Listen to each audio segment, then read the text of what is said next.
Yeah, I mean, I guess he weighed Luther's hacking skills and saved him. Like, he saved the world from Chimera and Mission Impossible 2, from a virus that kills you from the inside. But it's, yeah, so I guess that makes it easier for me to swallow, because I thought about that too. I took a nice long walk, and I thought about it. And I was like, well, I guess Luther's, like, well, yeah, I guess Luther's worth it. So I went to the beach, nice time, 5 o'clock sunset, wind hitting me, just thinking about Fallout and Luther. But no, you're right. The whole, if I hear that in a movie too much, plutonium, they're going after plutonium. Like, what? I don't know. In the raid, they're just trying to live. That's Mad Max. They're trying to drive straight. They're trying to drive away from other people. Yeah. Just, right? Yeah. You don't need plutonium. Yeah, they're just trying to escape through the desert. Yeah. There's no plutonium. Just drive in a straight line to get away from these people. You know, the other thing that bothers me, I still can't tell the difference between the Apostles and the Syndicate. I still have no idea about the intersection there. So the Syndicate became the Apostles? I think so. Because the Syndicate was broken up, but then was Lark a Syndicate or was he an Apostle? And how did he know? I'm so confused. I can never tell. Yeah. All right. That's why this movie, you don't want to think too much during this film, because I don't know how they're connected. I still don't understand. I tried to get it, but I don't. But speaking of them, what would be a better 60s band? Oh. John Lark and the Syndicate, or Solomon Lane and the Apostles. John Lark and the Syndicate. We're Solomon Lane and the Apostles.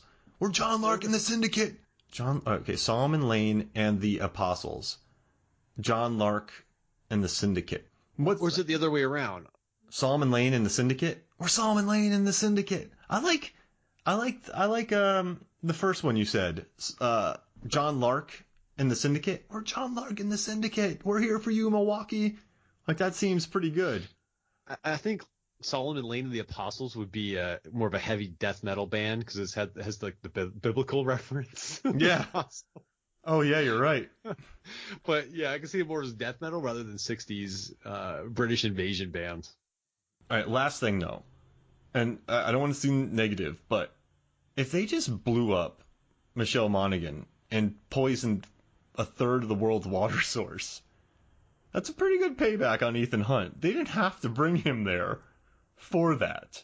Well, they didn't have to break into the CDC, steal the smallpox samples, poison the people in Kashmir, bribe Julia's company to go there, have them follow the tracker in Solomon Lane's neck so they knew exactly where to go. I mean, imagine Hunt reading the paper. Wait, what happened to Julia? She was in Kashmir when the bomb went off? Like, his life is... He's not coming back from that. Like, he's not... They had him. And they... yeah, sorry. I don't want to do it. I want to hate on this movie. It's too great. But there are moments in this movie where you just... Your eyes do begin to gloss over. And you're like, oh. Yeah, but Cavill's character mentioned that. Where he's like, why do you have to make things so complicated? What is wrong with you? Mm-hmm. I want revenge. I mean, blowing up his ex-wife and a third of the world's water is pretty good revenge. Like, But he wanted him to sit in jail while that happened. He got greedy. So what is your plan? Seth Green. He's ambitious. I mean, that's probably... Is that the most ambitious revenge plan ever in a movie? Oh, my goodness. I mean, yeah, I would say so.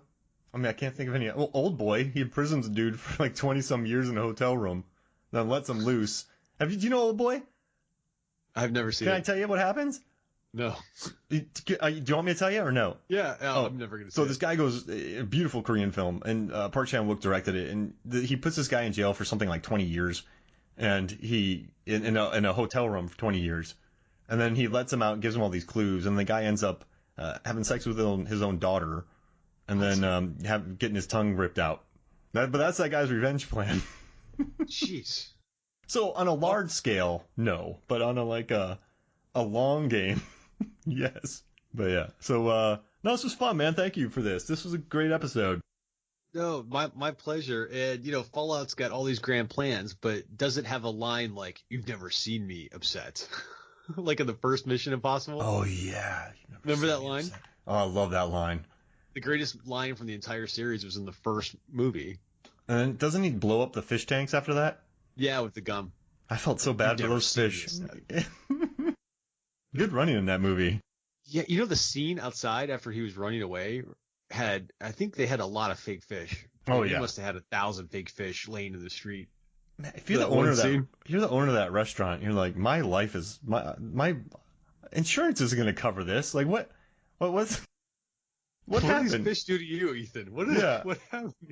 Ethan But you Hunt. have to think that something's going to happen if you have that many fish tanks in your restaurant. They were asking for it. Yeah. You don't put that many fish tanks in there. Or at least compartmentalize them. Like have one next to another one. So if one breaks, the whole thing's not broken. You know when something horrible happens to you and there's always that one person that's like, I told you. Like someone's going to do that to that guy. That's exactly what I need right now. Yeah. Like after all my fish died. I told you that would happen. You should have separated them.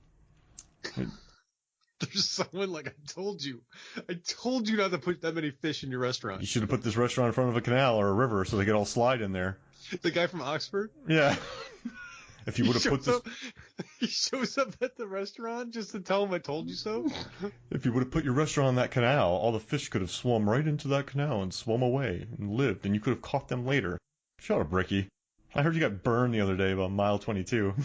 Did you have a permit for all those fish? Yeah. No, this was good, man. Thanks for joining me. Yeah, good times, man. Thanks. Oh, this is good. All right, so for me, Mark Hoffmeyer, and for Erik Hoffmeyer, this is Movies, Films, and Flicks. We'll see you next week.